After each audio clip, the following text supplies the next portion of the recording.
Hi, I'm Lynette and welcome to my channel. Today I'm going to be showing you a tutorial on this look right here using the Give Me Glow Juicy Olive palette.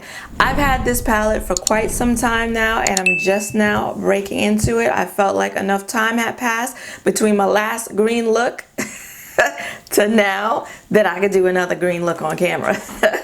So I busted out my palette and it's a beautiful palette. It's a beautifully curated collection of green and olive green shades, and you've got two beautiful metallics in here. One is more olive, one is more lime green, and then you have four matte shades, varying tones of green and olive matte shades, and you have this really deep dark green here, cocktails. That's really pretty. They're all beautiful. So if you'd like to see how I created this look today, and if you'd like to know my thoughts on this palette after using it for the first time today, then keep on watching.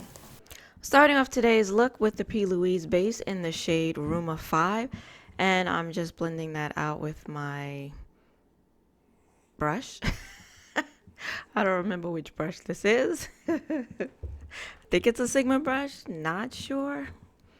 Now I'm taking NYX Blame It on Midnight, and this is an Omnia blending brush from Royal & Langnickel, and I'm going to set that base from the eyebrow to the crease. Now I'm going into the palette. I'm going to take a Dry Martini, and I think this is a Sonia G crease brush, classic crease brush, and I'm going to place that high in the crease and in the crease. And this is a nice bright light green shade, and as you can see, it shows up. I went back into the palette multiple times just to build up the shade and to make sure I got it all the way into the crease as well, but I like the pigmentation without having to use a white base. Now I'm taking Dirty Martini and a NYX number 16 blending brush, and I'm going to place that in the crease as well. I'm going to try to keep it a little below that first shade I put in there, and I'm not going to really put this on the outer V. I'm going to concentrate it more into the crease. I might, I'll put a little bit in the outer V, but I'm going to go in with a darker shade in the outer V area, so I didn't feel the need to layer this shadow in that area. Now this is Cocktails and a Sonia Kashuk blending brush, and I'm going to tap that onto the outer V area, and then I'm going to slowly bring it into my crease. This is a really deep dark green shade. I love it. I love really deep dark eyeshadows. Now I'm going in with Shaken Not Stirred on a Sephora shader brush. And I'm using this shadow dry, and look how beautiful it is. I'm going to place this all over my lid. So pretty, didn't have to wet it. I love metallic shimmer eyeshadows that I don't need to wet in order to get nice punch out of them. And this is one of those shadows. I have found that to be the case with, I think, every Give Me Glow metallic eyeshadow that I've used thus far. And then going back in with Cocktails because some of it got blended away, and I want to make sure that I blend it into that lid shade. I want everything to blend in with one another seamlessly. And then going back in with the previous shade to blend out the Cocktail shade. And then I'm going to go in with that very first light green shade that we started with and blend that over the edges of that second crease shade, because we want a seamless blend.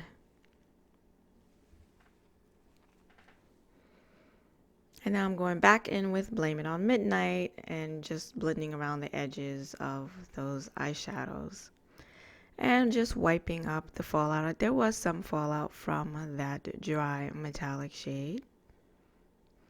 Now I'm going in with just a basic black eyeliner pencil, and I'm going to place that into the waterline. I decided I didn't want to go with green because that's my usual choice.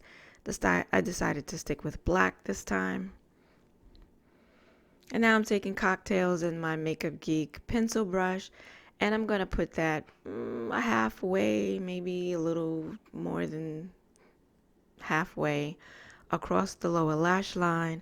I don't like to bring my dark shadows all the way into my inner corner on the lower lash line because it just makes my eyes look smaller. And now I'm taking Dirty Martini and going the rest of the way across the lower lash line and making sure I blend it into Cocktails. And sometimes you have to go back and forth between the two shades, alternating the two shades to make sure you get a seamless blend between the two. And now I'm going to take Garnish and my Makeup Geek pencil brush, and again I'm going to use this shadow dry as well, and I'm going to place that into my inner corner and try to connect it to the matte shades on the lower lash line and the shimmer metallic shade on my lid. And this is the completed look. I tight lined with a black eyeliner pencil, and I use lash primer and mascara. Okay, so I didn't do anything different with this palette. I'm sure if I looked up other tutorials with it, I probably did the same look as everybody else. Nothing earth-shattering, but I used the shades and the shadows in the way that I wanted to today. And I do wish I had not used a inner corner highlight. I would have done without the inner corner highlight because I feel like the look just looks more sophisticated without it.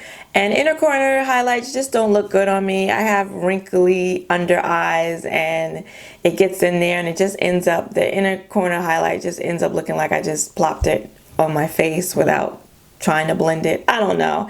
I think going forward I'm going to reassess whether or not I'm going to be doing inner corner highlights. But getting to the palette, you know, my love affair with Give Me Glow eyeshadows continues with this palette as well. It's a beautifully curated palette. I think all of the greens and olive tones work really well together.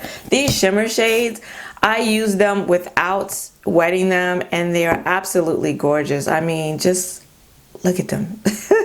I can't imagine what they would have looked like if I had wet the shadows. So, and they were so smooth to be metallic. They're so smooth. The mattes too, so smooth. What I have discovered with not just these shadows, but with this eye base that I've been using, the P.Louis eye base, I really need to let it either set down longer than I have been, or I need to set it, which is what I did today. I set it with some powder because when it's still tacky, it grips onto these shadows, to every shadow.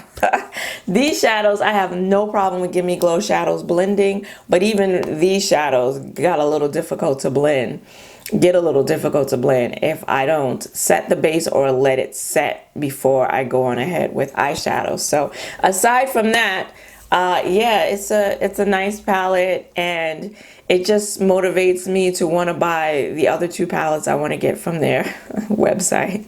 But I'm trying to be strong. I'm trying to be strong. Please let me know if you have this palette and what your thoughts are about it. If you like this video, then please give it a like and consider subscribing, because I do eyeshadow tutorials along with makeup hauls, swatches, and reviews here on my channel every Saturday. I want to thank you for joining me today. I hope to see you again next week. Until then, bye-bye.